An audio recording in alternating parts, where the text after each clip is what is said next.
Hai teman-teman, apa kabar? Semoga selalu sehat dan semangat ya.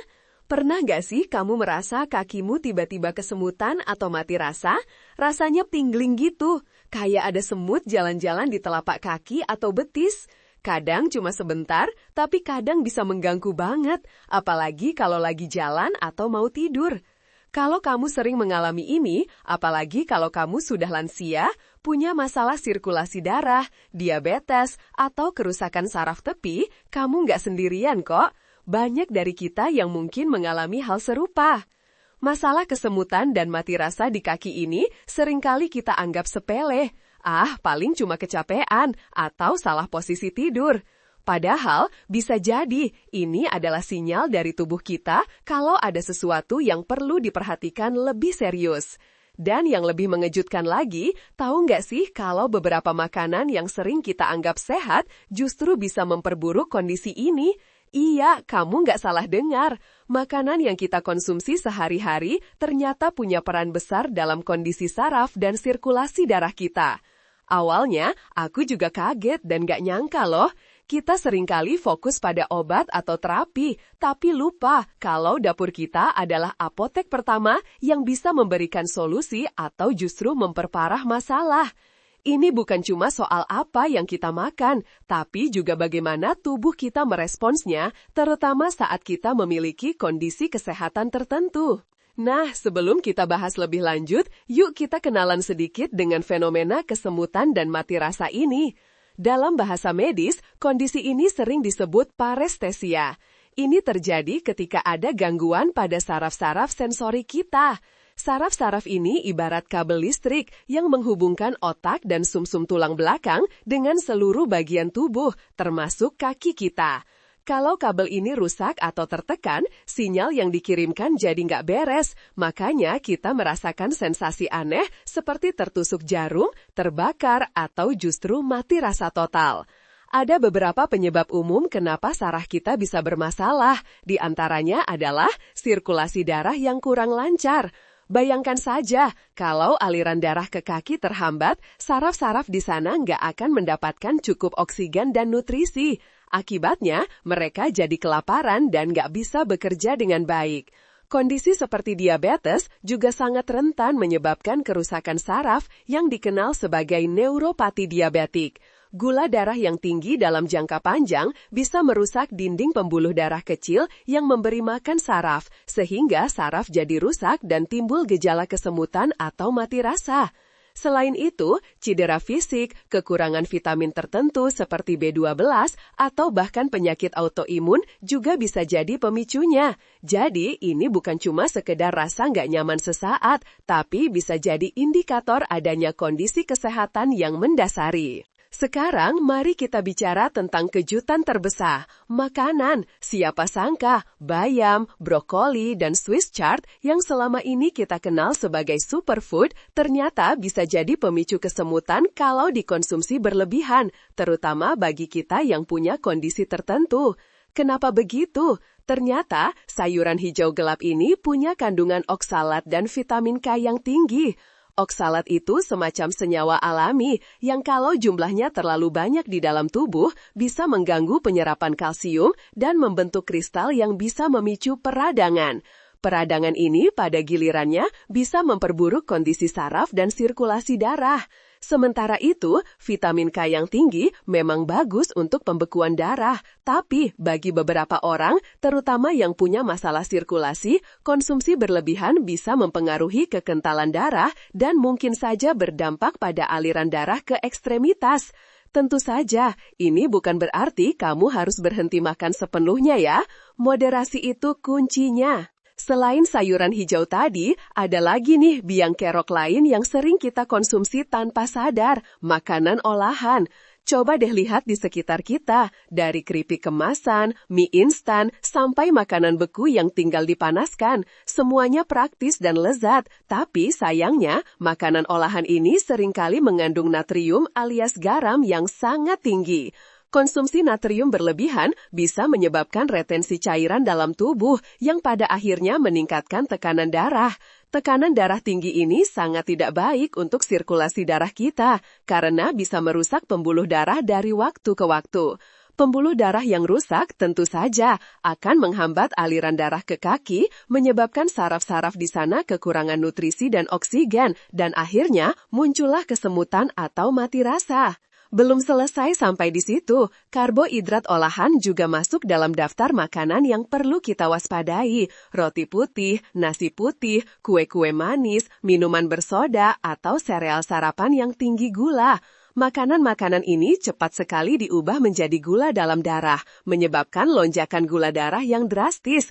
Kalau ini terjadi terus-menerus, pankreas kita akan bekerja keras untuk menghasilkan insulin dan lama-lama bisa menyebabkan resistensi insulin atau bahkan diabetes tipe 2. Seperti yang sudah kita bahas sebelumnya, diabetes adalah salah satu penyebab utama kerusakan saraf tepi. Jadi, intinya adalah makanan yang tinggi gula dan garam ini bukan cuma bikin badan gemuk, tapi juga bisa merusak sistem saraf dan sirkulasi kita secara perlahan tapi pasti. Mungkin kamu bertanya-tanya, jadi kalau makanan itu bisa memperburuk, apa dong yang harus aku lakukan? Tenang, jangan panik dulu. Setelah kita tahu masalahnya, sekarang saatnya kita cari solusinya. Kabar baiknya, banyak cara sederhana dan efektif yang bisa kita lakukan untuk mengurangi dan bahkan mengatasi masalah kesemutan serta mati rasa ini, tanpa harus bergantung pada obat-obatan yang mahal atau prosedur yang rumit. Kunci utamanya ada pada perubahan gaya hidup dan kebiasaan sehari-hari. Dan yang paling penting, semua tips ini ramah untuk semua usia, apalagi buat kamu yang ingin menjaga kesehatan jangka panjang. Penasaran kan apa saja solusinya? Yuk kita bahas satu persatu. Solusi pertama yang paling mudah dan sering diabaikan adalah gerakan ringan secara teratur. Kedengarannya sepele loh, tapi dampaknya luar biasa loh.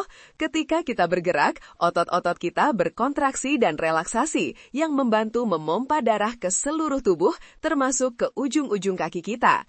Ini meningkatkan sirkulasi darah dan memastikan saraf-saraf mendapatkan pasokan oksigen serta nutrisi yang cukup.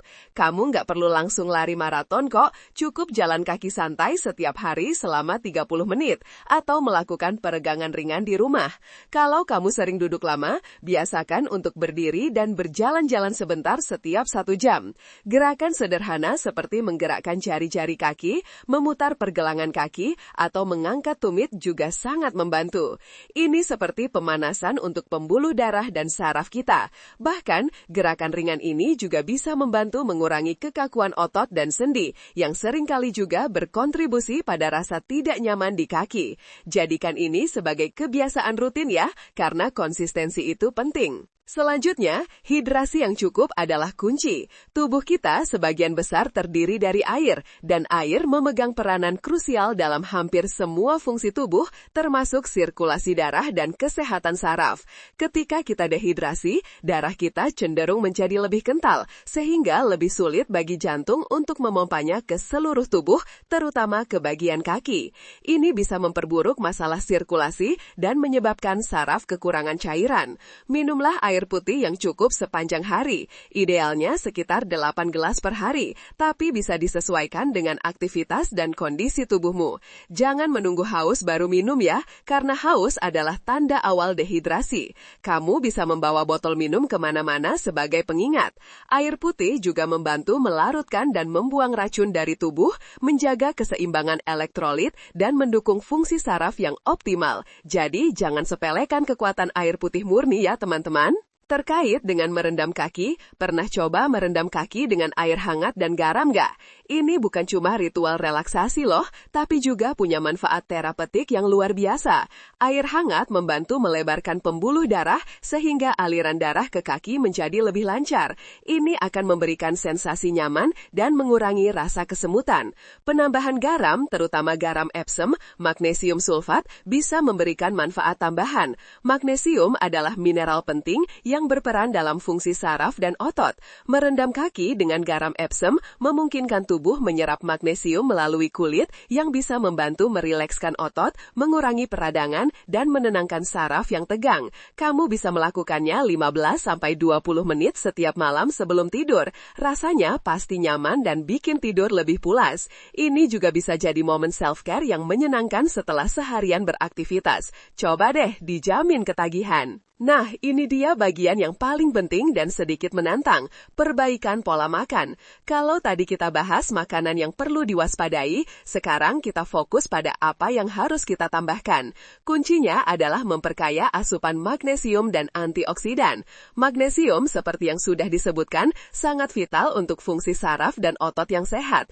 Kekurangan magnesium bisa menyebabkan kram otot, kelemahan, dan ya, kesemutan. Sumber magnesium yang baik bisa kamu dapatkan dari kacang-kacangan, almond, mete, biji-bijian, biji labu, biji bunga matahari, sayuran hijau gelap, tapi ingat, moderasi untuk bayam atau brokoli bagi yang sensitif, alpukat, pisang, dan coklat hitam. Sementara itu, antioksidan adalah pahlawan yang melawan radikal bebas dalam tubuh kita. Radikal bebas ini bisa merusak sel-sel, termasuk sel saraf dan pembuluh darah yang memicu peradangan. Dengan mengonsumsi makanan kaya antioksidan, kita bisa melindungi sel-sel kita dari kerusakan dan mengurangi peradangan. Sumber antioksidan terbaik ada pada buah-buahan beri, blueberry, strawberry, raspberry, sayuran berwarna serah, paprika, wortel, tomat, teh hijau, dan rempah-rempah seperti kunyit. Jadi, daripada makan keripik, coba deh ganti dengan semangkuk buah beri campur atau segenggam almond. Perubahan kecil ini akan membawa dampak besar bagi kesehatan saraf dan sirkulasi darahmu. Ingat, ini bukan berarti kamu harus diet ketat ya, tapi lebih ke arah memilih makanan yang lebih baik untuk tubuhmu. Selain menambah nutrisi baik, jangan lupa untuk mengurangi atau membatasi konsumsi makanan yang sudah kita bahas tadi, bayam, brokoli, dan Swiss chard jika kamu merasakan dampaknya, makanan olahan tinggi natrium, dan karbohidrat olahan. Bukan berarti tidak boleh sama sekali, tapi porsinya perlu diperhatikan. Misalnya, kalau kamu suka bayam, coba kombinasikan dengan sayuran lain yang lebih rendah oksalat atau masak dengan cara yang bisa mengurangi kandungan oksalatnya. Untuk makanan olahan, cobalah masak sendiri di rumah. Dengan begitu, kamu bisa mengontrol jumlah garam dan gula yang masuk ke dalam masakanmu. Ini adalah investasi jangka panjang untuk kesehatanmu sendiri. Lanjut ke solusi berikutnya, tidur yang cukup. Seringkali kita meremehkan kekuatan tidur, padahal tidur adalah waktu bagi tubuh kita untuk memperbaiki diri, termasuk sel-sel saraf yang rusak. Saat kita tidur, tubuh melepaskan hormon pertumbuhan yang penting untuk regenerasi sel. Kurang tidur bisa meningkatkan peradangan di tubuh dan memperburuk kondisi saraf. Usahakan tidur 7-9 jam setiap malam. Ciptakan rutinitas tidur yang teratur, matikan gadget sebelum tidur, dan pastikan kamar tidurmu gelap, tenang, serta sejuk. Kualitas tidur yang baik akan sangat membantu tubuhmu pulih dan mengoptimalkan fungsi saraf serta sirkulasi darah. Tidur yang cukup juga akan membuatmu merasa lebih segar dan berenergi di pagi hari. Dan yang terakhir, tapi tak kalah penting, adalah pengelolaan stres. Stres kronis bisa memicu berbagai masalah kesehatan, termasuk peradangan, peningkatan tekanan darah, dan gangguan sirkulasi. Ketika kita stres, tubuh melepaskan hormon kortisol yang dalam jangka panjang bisa merusak pembuluh darah dan saraf. Stres juga bisa membuat otot-otot tegang yang bisa menekan saraf dan memperburuk kesemutan. Jadi, penting banget untuk menemukan cara sehat untuk mengelola stres. Kamu bisa mencoba meditasi, yoga, mendengarkan musik menenangkan, membaca buku, atau menghabiskan waktu di alam. Bahkan, sekadar ngobrol dengan teman atau keluarga juga bisa jadi terapi stres yang efektif. Jangan biarkan stres menumpuk ya, karena tubuh dan pikiranmu berhak mendapatkan ketenangan. Nah, setelah kita bahas semua solusi ini, dari mulai gerakan ringan sampai pengelolaan stres, kamu pasti penasaran kan, gimana caranya biar semua ini bisa jadi kebiasaan dan bukan cuma sekadar wacana. Tenang, aku punya beberapa tips praktis yang bisa langsung kamu terapkan dalam kehidupan sehari-hari. Ingat, perubahan itu butuh proses, jadi jangan terburu-buru dan nikmati setiap langkahnya ya. Pertama, mari kita mulai dengan membuat jadwal harian yang realistis. Misalnya, setiap pagi setelah bangun tidur, luangkan 10-15 menit untuk peregangan ringan atau jalan kaki di sekitar rumah. Kamu bisa menyetel alarm sebagai pengingat. Lalu, saat bekerja atau beraktivitas, setiap 1 jam sekali, berdiri dan bergeraklah selama 5 menit. Kamu bisa naik turun tangga atau sekadar berjalan ke dapur untuk mengambil segelas air. Ini akan menjaga sirkulasi darahmu tetap lancar dan mencegah kaki pegal atau kesemutan karena terlalu lama duduk. Untuk masalah hidrasi, coba deh beli botol minum yang menarik dan selalu isi ulang. Taruh botol itu di meja kerjamu, di samping tempat tidur, atau dimanapun yang mudah terlihat. Dengan begitu, kamu akan lebih sering teringat untuk minum. Kamu juga bisa menambahkan irisan lemon, mentimun, atau daun mint ke dalam air putihmu agar rasanya lebih segar dan tidak membosankan. Ini cara yang asik untuk memastikan tubuhmu selalu terhidrasi dengan baik. Untuk masalah ritual merendam kaki, jadikan ini sebagai bagian dari rutinitas malammu. Setelah mandi atau sebelum tidur, siapkan baskom berisi air hangat dan tambahkan beberapa sendok garam Epsom. Sambil merendam kaki, kamu bisa mendengarkan musik favorit, membaca buku, atau sekadar menutup mata dan menikmati ketenangan. Bayangkan saja, ini bukan cuma meredahkan kesemutan, tapi juga jadi momen relaksasi yang sempurna setelah seharian beraktivitas. Kamu akan tidur lebih nyenyak dan bangun dengan kaki yang terasa lebih ringan. Sekarang soal pola makan. Ini memang bagian yang paling sering jadi tantangan, tapi kuncinya adalah mulai dari hal kecil dan jangan langsung drastis. Misalnya, minggu ini coba deh ganti 1 porsi nasi putihmu dengan nasi merah atau roti gandum. Atau alih-alih ngemil keripik, siapkan buah-buahan segar atau segenggam kacang-kacangan sebagai camilan sehat. Kamu bisa mencoba membuat smoothie buah beri dengan tambahan bayam dalam jumlah moderat dan biji chia untuk asupan nutrisi, antioksidan, dan magnesium. Eksplorasi resep-resep baru yang sehat dan lezat. Kamu akan terkejut betapa banyak pilihan makanan enak yang juga baik untuk tubuhmu. Ingat, tujuan kita adalah memperbaiki pola makan secara keseluruhan, bukan menghukum diri sendiri. Jadi, nikmati prosesnya ya. Untuk tidur yang cukup, buatlah rutinitas sebelum tidur yang menenangkan. Mungkin kamu bisa mematikan semua layar gadget 1 jam sebelum tidur, membaca buku ringan, atau mendengarkan musik instrumental. Pastikan kamarmu gelap gulita dan suhu udaranya sejuk. Hindari minum kopi atau teh terlalu sore, dan usahakan tidur di jam yang sama setiap malam, bahkan di akhir pekan. Tubuh kita suka rutinitas, dan dengan konsisten, kamu akan melatih jam biologis tubuhmu untuk tidur lebih nyenyak. Terakhir, dalam hal pengelolaan stres, temukan aktivitas yang benar-benar kamu nikmati dan jadwalkan dalam mingguanmu. Apakah itu jalan-jalan di taman, melukis, berkebun, atau sekedar ngopi santai dengan teman. Jangan anggap ini sebagai pemborosan waktu, tapi sebagai investasi untuk kesehatan mental dan fisikmu. Meditasi singkat 5-10 menit setiap hari juga bisa sangat membantu menenangkan pikiran. Ada banyak aplikasi meditasi gratis yang bisa kamu coba loh. Ingat, stres itu seperti sampah. Kalau dibiarkan menumpuk, bisa jadi masalah besar. Jadi, buanglah sampah stresmu secara teratur ya. Ingat ya teman-teman, semua tips ini saling berkaitan. Kamu nggak bisa cuma fokus pada satu aspek saja. Keseimbangan adalah kuncinya. Dengan menggabungkan gerakan, hidrasi, pola makan sehat, tidur cukup, dan pengelolaan stres, kamu akan menciptakan lingkungan yang optimal bagi tubuhmu untuk pulih dan berfungsi dengan baik.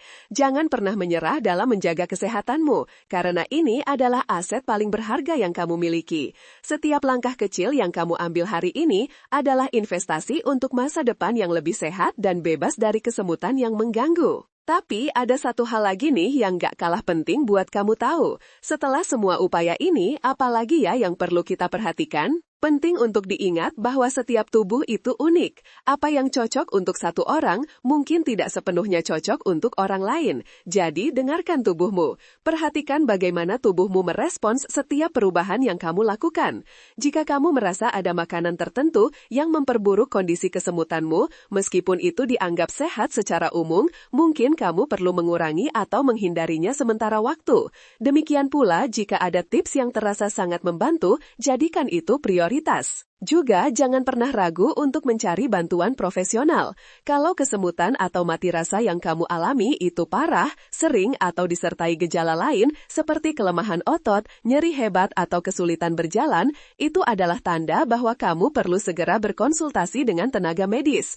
Dokter atau ahli gizi bisa memberikan diagnosis yang akurat dan rencana perawatan yang disesuaikan dengan kondisimu. Mereka bisa membantu mengidentifikasi akar masalahnya dan memberikan panduan yang lebih spesifik, terutama jika kamu memiliki kondisi kesehatan khusus seperti diabetes yang sudah lama atau kerusakan saraf yang serius. Intinya teman-teman, kita punya kekuatan untuk mengendalikan kesehatan kita sendiri melalui pilihan gaya hidup sehari-hari. Gak perlu menunggu sakit parah baru bertindak. Mulailah dari sekarang, selangkah demi selangkah. Dengan informasi yang tepat dan niat yang kuat, kamu bisa mengatasi masalah kesemutan dan mati rasa di kaki dan menjalani hidup yang lebih nyaman serta berkualitas. Ingat, kamu gak sendirian dalam perjalanan ini. Aku di sini untuk mendukungmu. Jadi, gimana nih pengalaman kamu dengan kesemutan atau mati rasa di kaki? Apakah ada makanan tertentu yang kamu rasa memperburuk kondisi ini? Atau mungkin kamu punya tips jitu lainnya yang belum aku sebutkan? Yuk, like, share, dan komen pengalaman Anda di bawah ini. Kita bisa belajar banyak dari satu sama lain. Disclaimer, informasi dalam narasi ini bersifat umum dan hanya untuk tujuan edukasi. Konsultasikan dengan tenaga medis jika memiliki kondisi khusus atau jika gejala yang Anda alami tidak membaik atau justru memburuk. Kesehatan Anda adalah prioritas utama.